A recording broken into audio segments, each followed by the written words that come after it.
Hi అండి, welcome back to తేజ్లు kitchen. ఎలా ఉన్నారు అందరూ? ఇవాళ మన వీడియోలో ఒక టేస్టీ చికెన్ రోస్ట్ని చూపించబోతున్నానండి. నాన్ వెజ్ రెసిపీస్ అన్నీ ఒక్కో విధంగా చేస్తుంటారు కదా. ఒక్కసారి మీరు ఈ ప్రాసెస్లో చికెన్ రోస్ట్ని చేసి చూడండి, అస్సలు మర్చిపోరు, అంత టేస్టీగా ఉంటుంది.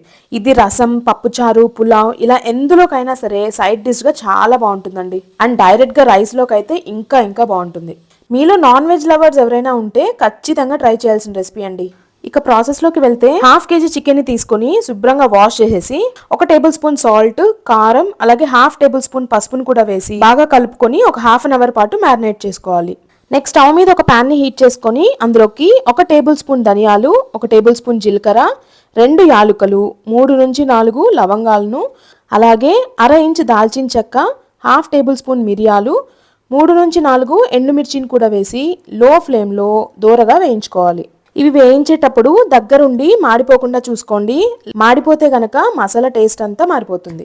ఇలా ఈ మాత్రం వేగాక స్టవ్ ఆఫ్ చేసేసుకొని వాటిని ఒక ప్లేట్లోకి ట్రాన్స్ఫర్ చేసుకొని చల్లారనివ్వండి. నెక్స్ట్ ఇప్పుడు ఒక ప్యాన్లో కానీ కడాయిలో కానీ 5 టేబుల్ స్పూన్స్ ఆయిల్ని హీట్ చేసుకోండి. ఆయిల్ కాస్త హీట్ అయ్యాక అందులో 1 టేబుల్ స్పూన్ జీలకర్ర వేసి అవి కాస్త వేగాక ఒక పెద్ద ఉల్లిపాయని ఇలా ముక్కలుగా కట్ చేసుకొని వేసుకోండి. ఈ ఉల్లిపాయలు అనేవి త్వరగా మగ్గడం కోసం కాస్త సాల్ట్ ని యాడ్ చేసుకొని గోల్డెన్ షేడ్ వచ్చేంత వరకు కూడా బాగా ఫ్రై చేసుకోవాలి. ఈ రెసిపీకి ఉల్లిపాయలు చక్కగా వేగితేనే మంచి టేస్ట్ వస్తుందండి, సో జాగ్రత్తగా వేయించుకోండి. ఉల్లిపాయలు అనేవి ఇక్కడ ఈ మాత్రం వేగితే సరిపోతుందండి. ఇప్పుడు అందులోకి 1 టేబుల్ స్పూన్ అల్లం వెల్లుల్లి పేస్ట్ ని కూడా వేసి పచ్చి వాసన పోయేంత వరకు కూడా ఫ్రై చేసుకోండి. ఇక్కడ నేను ఫ్రెష్ గా దంచుకున్న అల్లం పేస్ట్ వేసానండి. మనం చేసుకునే ఏ కర్రీలోకైనా సరే ఇలా ఫ్రెష్ అల్లం పేస్ట్ వేయడం వల్ల మంచి ఫ్లేవర్ తో పాటు టేస్ట్ కూడా బాగుంటుంది.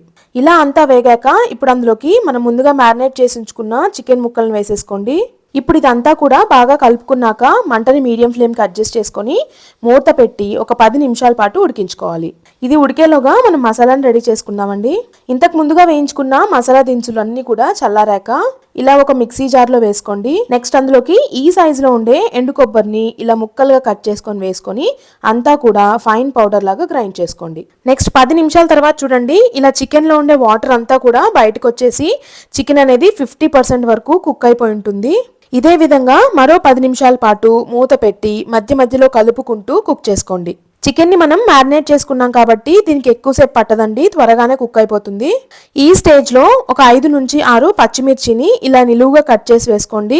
దాంతోపాటు ఒక 2 రెమ్మల కరివేపాకును కూడా వేసుకొని అంతా ఒకసారి కలుపుకొని ఇక దీనికి మూత పెట్టకుండా ఇందులోని వాటర్ అంతా అయిపోయి ఆయిల్ సపరేట్ అయ్యేంత వరకు కూడా ఫ్రై చేసుకోవాలి. ఈ స్టేజ్లోనే సాల్ట్ని కూడా చెక్ చేసేసుకొని అవసరమైతే యాడ్ చేసుకోండి. కాసేపటి తర్వాత చూడండి, ఇలా చికెన్ అనేది 70 to 80% కుక్ అయిపోయి ఆయిల్ సపరేట్ అయిపోతుంది. ఈ స్టేజ్లో మనం ముందుగా రెడీ చేసి ఉంచుకున్న మసాలా పౌడర్ని అంతా వేసేసుకోండి. నెక్స్ట్ ఒక 3 టేబుల్ స్పూన్స్ నెయ్యిని కూడా వేసుకొని అంతా ఒకసారి మిక్స్ చేసేసుకొని చికెన్ కంప్లీట్గా డ్రై అయ్యేంత వరకు కూడా ఫ్రై చేసుకోండి.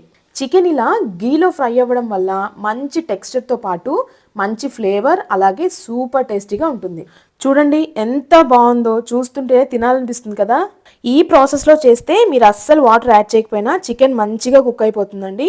ఇక ఫైనల్గా అందులోకి కాస్త కొత్తిమీరని యాడ్ చేసుకొని సర్వ్ చేసేసుకోండి. ఎలా ఉందండి నేను చేసిన చికెన్ గీ రోస్ట్? నచ్చిందా?